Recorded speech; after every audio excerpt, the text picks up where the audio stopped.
ನಗರದ ಸುನ್ನಿ Muslim Jamaat committee ವತಿಯಿಂದ ಇಂದು ನಗರದ ಉಳಿಯಾರ್ ರಸ್ತೆಯಲ್ಲಿರುವ ಸುನ್ನಿ ಜಾಮಿಯಾ ಮಸೀದಿ ಮುಂಭಾಗ ಪ್ರವಾದಿಯವರ ವಿರುದ್ಧ ಅವಹೇಳನಕಾರಿ ಹೇಳಿಕೆ ನೀಡಿರುವಂತಹ ಮಹಾರಾಷ್ಟ್ರದ ಗಂಗಾಗಿರಿ ಮಹಾರಾಜರನ್ನು ಕೂಡಲೇ ಬಂಧಿಸಬೇಕೆಂದು ಒತ್ತಾಯಿಸಿ ಬೃಹತ್ ಪ್ರತಿಭಟನೆ ಹಮ್ಮಿಕೊಳ್ಳಲಾಗಿತ್ತು. ಈ ಸಂದರ್ಭದಲ್ಲಿ ನಗರದ ಸುನ್ನಿ ಜಾಮಿಯಾ ಮಸೀದಿಯ ಧರ್ಮಗುರುಗಳಾದ ಮುಫ್ತಿ ರಿಜ್ವಾನ್ ರವರು ಮಾತನಾಡಿ, ಯಾವುದೇ ಧರ್ಮವು ಇನ್ನೊಂದು ಧರ್ಮದ ವಿರುದ್ಧ ಕೀಳಾಗಿ ಮಾತನಾಡುವುದು ಸರಿಯಲ್ಲ ಎಂದು ತಿಳಿಸಿದರು.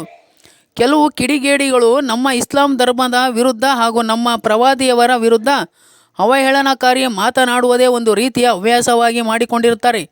ಇದರಿಂದ ಕೋಟ್ಯಾಂತರ ಮುಸ್ಲಿಮರ ಮನಸ್ಸಿಗೆ ನೋವಾಗಿದ್ದು, ಇಂಥವರನ್ನು ಕೂಡಲೇ ಬಂಧಿಸಿ ಕಾನೂನು ರೀತಿಯಲ್ಲಿ ಸೂಕ್ತ ಕ್ರಮ ಕೈಗೊಳ್ಳಬೇಕು ಎಂದು ಒತ್ತಾಯಿಸಿದರು. ಜೊತೆಯಲ್ಲಿ ನಗರದ ಹಲವು ಮಸೀದಿ ಧರ್ಮಗಳು ಉಪಸ್ಥಿತರಿದ್ದರು.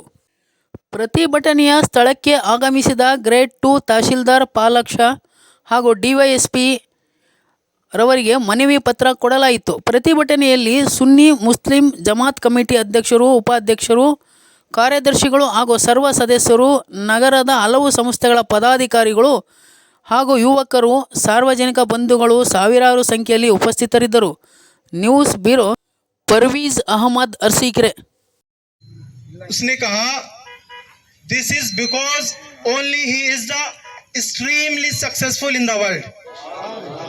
ये शख्सियत एक ऐसी शख्सियत है कि जो दोनों आलम में, यानी मजहबी एतबार से और समाजी एतबार से दोनों तरह से सक्सेसफुल है। दूसरी जो शख्सियतें हैं, चाहे वो गौतम बुद्ध हो या और जो भी हो जिनको उसने 100 में रखा है, तो कोई उसमें से मजहबी एतबार से अच्छा है लेकिन समाजी एतबार से अच्छा नहीं, तो कोई समाजी एतबार से अच्छा है तो मजहबी एतबार से बिल्कुल जीरो। लेकिन ये शख्सियत जनाब मोहम्मद रसूलुल्लाह सल्लल्लाहु ताला अलैहि वसल्लम की ऐसी शख्सियत है जो हर एतबार से परफेक्ट नहीं चाहते। ये वही मुल्क हिंदुस्तान है जिसमें लाखों मुसलमानों ने कुर्बानी देकर इसको आजाद करवाया। 30 लाख उलमा ने अपनी जानों का नजराना दे करके इस हिंदुस्तान को आजाद करवाया है। हमने मिलजुल करके सबके साथ हो करके इस मुल्क हिंदुस्तान को आजाद करवाया है। मैं हुकूमत वक्त से गुजारिश करूंगा, प्रशासन से गुजारिश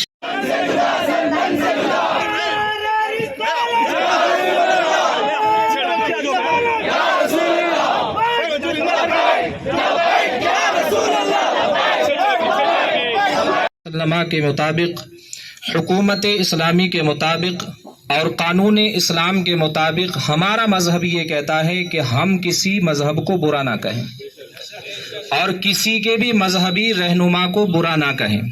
हमारा मजहब ये कहता है। हमारे पैगंबर पीस अपॉन हिम सल्लल्लाहु ताला अलैहि वसल्लम ने यही इरशाद फरमाया है। और यकीनन जब हम किसी के मजहब को या किसी के मजहब के रहनुमा को बुरा कहेंगे, खामियां निकालेंगे, तो यही बयान किया गया कि वो यकीनन हमारे मजहब को या हमारे मजहबी रहनुमाओं को बुरा कहा जाएगा। लेकिन हमारे प्यारे आका सल्लल्लाहु ताला अलैहि वसल्लम की शान में गुस्ताखी न कल बर्दाश्त की गई है, न आज बर्दाश्त की जाएगी और न आने वाले वक्त में बर्दाश्त की जाएगी। हमारे नौजवान अगरचे अपने इल्म अमल में कैसे भी हों, लेकिन प्यारे आका अलैहिस्सलातु वस्सलाम की शान में जर्रा रेजा भी गुस्ताखी बर्दाश्त नहीं करेंगे। ये सब तो मैं हुकूमत वक्त से गुजारिश करूंगा बहुत ही अमन व अमान के साथ में कि जो रामगिरी महाराज ने ये गुस्ताखी का मुजाहिरा किया है, वैसे बहुत से दलाइल हैं हमें देने के लिए। उन्होंने कहा कि बोले साहब, वो पैगंबर आज़म सल्लल्लाहु ताला अलैहि वसल्लम ने जो है वो इतने वक्त में, कम वक्त में जो है शादियां की। तो ये हमारा अपना मसला है, हमारा अपना मजहब का, हमारे धर्म का धार्मिक मसला है। किसी भी तरह का कोई उदाहरण, उनका कहना अब ये है कि ये मैंने उदाहरण दे दिया था, बांग्लादेश की बात चल रही थी, बांग्लादेश की बात करने की भी हिंदुस्तान में जरूरत क्या है। हमारे यहाँ लिखा हुआ है हुब्बुल वतन जुज़ुल ईमान। अभी 15 अगस्त को 24 घंटे न गुजरे थे कि आने ही वाले चंद लम्हात में ये गुस्ताखी का मुजाहिरा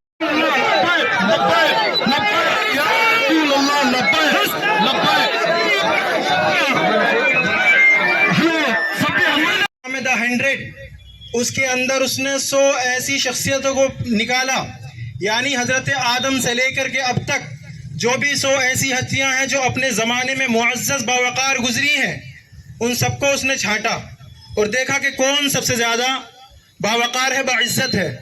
तो उन 100 को छांटने के बाद उन सब में पहले नंबर पे उसने किसको रखा? हम सबके प्यारे आका सल्लल्लाहु ताला अलैहि वसल्लम को। वो कौन है? एक नॉन मुस्लिम माइकल हार्ट, जिसका नाम है, एक ईसाई गैर मजहब का, लेकिन वो सबसे पहले नंबर पर हम सबके आका प्यारे आका सल्लल्लाहु ताला अलैहि वसल्लम को रखा है। और क्यों रखा है? उससे पूछा कि तुमने सबसे पहले नंबर पर आखिर इनको क्यों रखा? ಹಾಗೂ ಪ್ರವಾದಿ ಮೊಹಮ್ಮದ್ ಸಲ್ಲಲ್ಲಾಹು ಅಲೈಹಿ ವಸಲ್ಲಂ ರವರ ವೈವಾಹಿಕ ಜೀವನದ ಬಗ್ಗೆ ಅವಹೇಳನಕಾರಿ ಮಾತನ್ನು ಮಾತಾಡಿದ್ದಾರೆ. ಅವರಿಗೆ ಏನು ಹಕ್ಕಿದೆ? ಇಸ್ಲಾಂ ಧರ್ಮದ ಬಗ್ಗೆ ಅವರಿಗೆ ಮಾತಾಡಲಿಕ್ಕೆ ಏನು ಹಕ್ಕಿದೆ? ಅವರ ಧರ್ಮ ಅವರಿಗೆ, ನಮ್ಮ ಧರ್ಮ ನಮಗೆ. ಸ್ವತಂತ್ರವಾಗಿ ಬಾಳುವ ಹಕ್ಕನ್ನು ನಮಗಿದೆ. ಯಾಕೆ ನಮಗೆ ಅಡ್ಡಿಪಡಿಸ್ತೀರ? ಯಾಕೆ ನಮಗೆ ಕಿರುಕುಳ ಕೊಡ್ತೀರ? ಇದನ್ನ ತಡಿಬೇಕು. ಯಾವ ಕಾರಣಕ್ಕೂ ಯಾವುದೇ ಧರ್ಮಕ್ಕೆ ಇನ್ನೊಂದು ಧರ್ಮ ಅವರನ್ನು ಪ್ರಚೋದನೆಗಾಗಿ ಹಾಗೂ ಅವಳನಗಾರಿ ಹೇಳಿಕೆಯನ್ನು ಕೊಟ್ಟು ನಮ್ಮ ಸಹ ಬಾಳ್ವೆಯಲ್ಲಿ ಏನು ಗೋಡೆಯನ್ನು ತಂದಿಟ್ಟಿರ್ತಾರೋ ಆ ಗೋಡೆಯನ್ನು ಹೊಡೆದು ಪರಸ್ಪರ ಜಗಳಾಡ್ಕೊಂಡು ಸಾಯಬೇಕು. ಈ ಒಂದು ಘಟನೆ ಇಡೀ ಮುಸ್ಲಿಂ ಸಮುದಾಯದ, ಭಾರತೀಯ ಮುಸ್ಲಿಂ ಸಮುದಾಯದವರಿಗೆ ನೋವನ್ನು ಉಂಟು ಮಾಡಿರುತ್ತೆ. ಆದ್ದರಿಂದ ಇಡೀ ಮುಸ್ಲಿಂ ಸಮುದಾಯ ತೀವ್ರವಾಗಿ ಅವರ ಮಾತನ್ನು ಖಂಡಿಸುತ್ತೇವೆ. ಈ ನಮ್ಮ ಭಾರತ ದೇಶ ಸಾರ್ವಜನಿಕರ ಶಾಂತಿಯ ತೋಟ. ಲಕ್ಷಾಂತರ ಜಾತಿ ಧರ್ಮಗಳಿದ್ದಾವೆ. ಧರ್ಮ ಅಂದ್ರೆ ಏನು?